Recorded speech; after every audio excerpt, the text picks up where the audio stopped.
I'm Ray Sikora, J.C. Corcoran, and we're going to do a class today that's just a little tip of the iceberg intro to plant-based veganism. So what we're going to start with, before we actually start the cooking, I'll probably be messing around while J.C.'s talking, but we were both just going to tell a little bit about our paths to this, because I can guarantee you there is a very, I don't know, maybe some young people now are born to parents who are vegan, but it's a very rare thing to be born into a vegan family. And it is something that really, for most people, chooses them. People don't go, yeah, I think I'm going to do something that makes me not fit in socially in most places and, you know, whatever. Makes me have to go find certain foods at certain places. So it really chooses you, usually. So why don't you start? You tell what your path was, because people have very different paths. I was an environmental activist from the very first Earth Day, and this crowd probably remembers the first Earth Day back in April 22nd, 1970. Jeez, are you saying they're old? Yes. Well, I have said this before, and everyone goes, when was Earth Day born, you know? When was the first Earth Day? So, anyway, everyone probably here knows about it. If they don't, they can check it all out. But so I had been a strong environmentalist, you know. I could see the writing on the wall, the population explosion, the environmental degradation that was going on. You know, rivers in Cleveland were set on fire, and there were huge oil spills. And so, anyway, everyone had an awakening towards the environment. And I was, what I thought, awakened towards the environment for a long, long time. But it wasn't until I was 38 that I went back to school and got my bachelor's degree that I had attended a class. It was an environmental class, and in the back of their textbook was an organization called EarthSave, and I had never heard of them before, so I contacted them. I said, send me some of your literature. And they sent me a bunch of literature, and I was really shocked at what I had received, because I had no idea that my dietary choices had such an impact on the planet. For those of you who don't realize this, we're in the midst of one of the greatest die-offs that the planet has ever known. Not since 66 million years ago when the dinosaurs disappeared. We are living in the midst of a die-off as great, if not greater than, many experts believe it's greater than, what occurred 66 million years ago. And the primary reason, the driving cause of all of that, is our hunger for meat, dairy, and eggs in society. In fact, it's our pursuit of animal protein. So I started reading all of this, and I was totally blown away, because I'd been working for the Sierra Club, Clean Water Action, Natural Resources Defense Council, all these organizations. In fact, I was going into universities and colleges for the Sierra Club and, you know, trumpeting them up, telling them people should become aware of this and get active and involved. Well, not one of those organizations took the time out to educate me about my dietary choices and the impact it had on the planet. And I really felt betrayed about it, because I knew they were all aware of it. In fact, when I did a little research, I found out that the very first Earth Day, back in 1970, one of the 3 tenets was to go veg. Recycle, and there was some other one I can't recall offhand. But one of the 3 was to go vegetarian. And nobody remembers that. Everyone's recycling and doing all the right other things, but nobody was doing this. So I said, well, I've got to study this issue. And if I get too long-winded, you feel free to get in. So I said, I have to study this issue. Because if we were designed to eat meat, then so be it. You know, I'm going to eat meat. That's the way it is.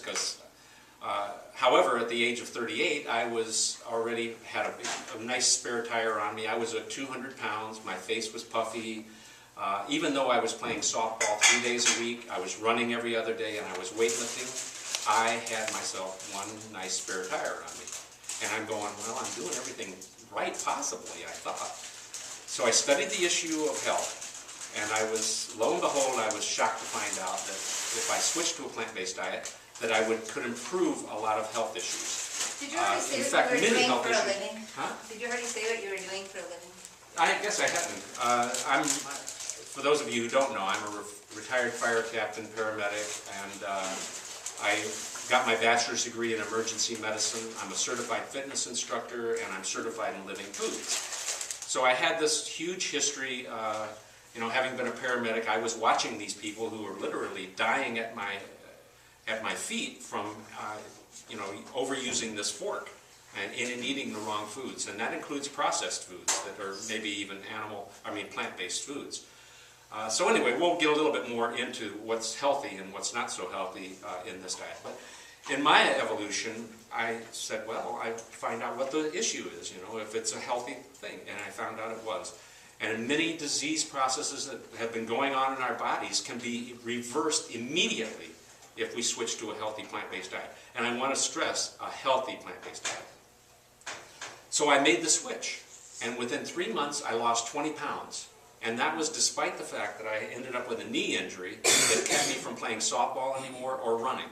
So I cut down my exercise, my cardiovascular exercise, down probably a tenth from what it was previously. And still I was able to shed this extra weight and maintain a healthy weight ever since, fairly healthy. Although I'm not a completely health addict when it comes to plant-based foods. I enjoy a lot of desserts, one of which we will demonstrate here today. And once again, what we're going to show you here today are not necessarily healthy foods. They're healthier alternatives to what you've been eating, but they're not necessarily health foods. If you really want to reverse the disease processes that are going on in your body, you have to switch to whole plant foods. And we're going to demonstrate a lot of whole plant foods too. Well, some plant foods, whole plant foods in here. So that was my It's going to be all junk evolution. food today.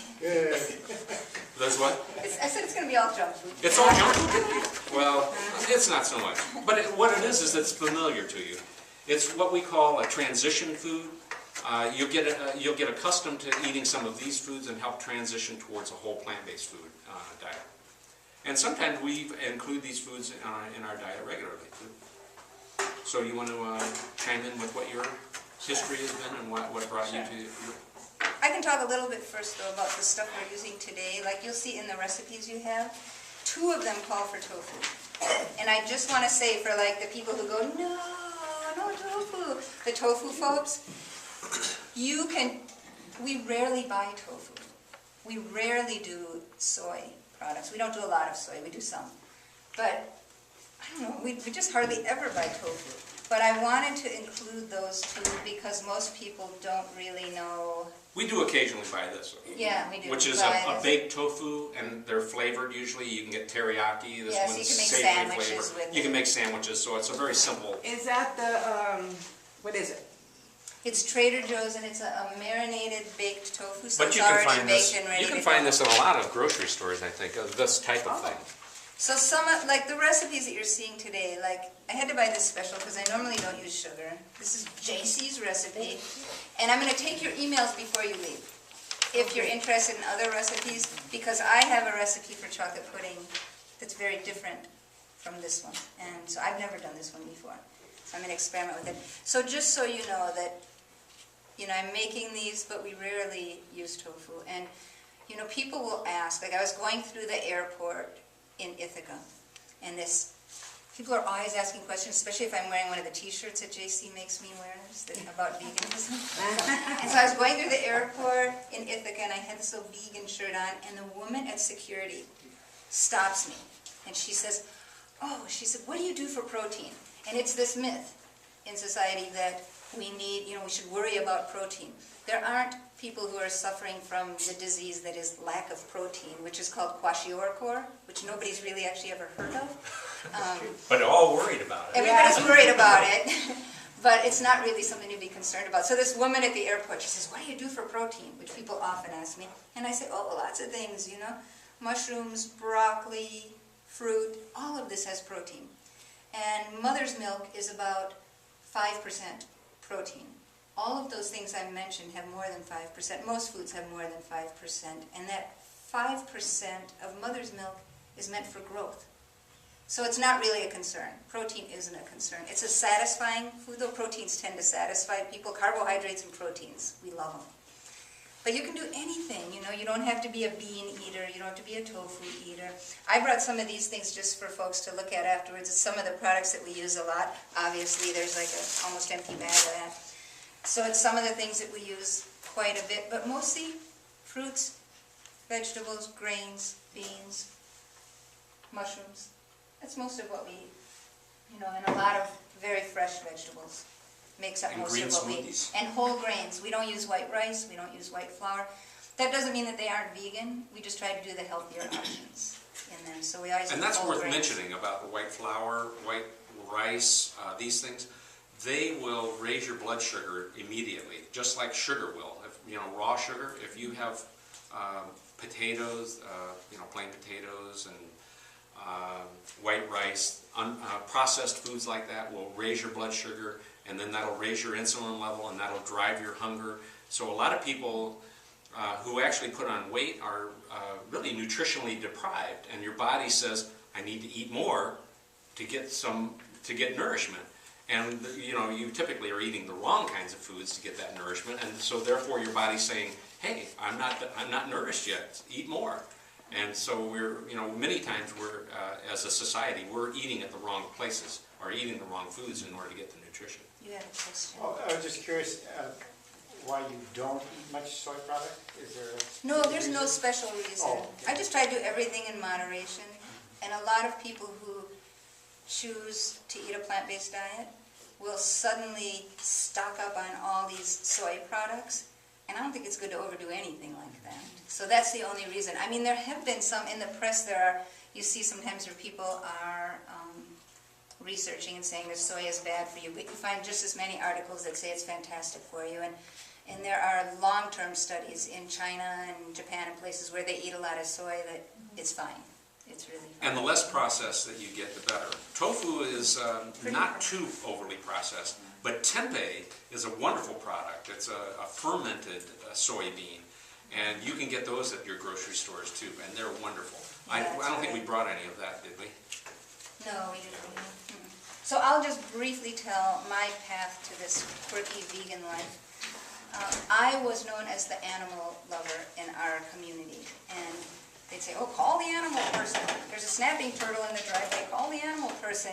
You know, and I'd get these calls, oh, I want to back out of my driveway, there's a snapping turtle. Ray, could you come get the turtle out of the driveway? So I was just known as the animal person. Oh, we have a wounded raccoon, oh, we have this, we have that. It was my whole childhood that I was known as the animal person.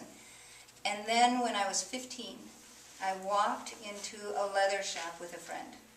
And I had just finished downing a hot dog, which was my favorite meat back then. And we walked into the leather shop, and something about, I don't know, the skin's hanging there. I can't even tell you why I said this to her. But I said to my friend, don't get anything in here, it's just dead animals. And the woman behind the counter said to me, but do you eat meat? And I never thought about it. And she said that, and my 15-year-old mind said, what does meat have to do with dead animals? It was my first thought. And then I thought about it, and I thought about how much I cared about these animals. I was actually working on a dairy farm, which is a really interesting twist to it all. And then I turned to the woman and I said, no, I don't eat meat. And my friend looked at me like, okay, just saw you down the hot dog. And we got out of this shop, and she said, why'd you lie to that woman? And I said, I didn't lie, I'm not going to do it again. So I go home and I tell my family, I'm not eating meat. Oh, I might as well have said, I'm joining the Krishnas, I'm a communist, lesbian, da-da-da. I might as well have just let everything out of the bag the way they reacted. They flipped. What? My dad said, what the hell is wrong with you? Can't you just be normal? And I had to stop going out to eat with them. He'd get so upset because I'd get baked potato, vegetable of the day. I'd get everything I could that would fit for me, and he'd flip out. He would completely flip out. He'd scream in the restaurant, eat like a normal person! So I finally stopped going out to eat with them. But I didn't eat healthy back then. By the way, he loves vegan food now.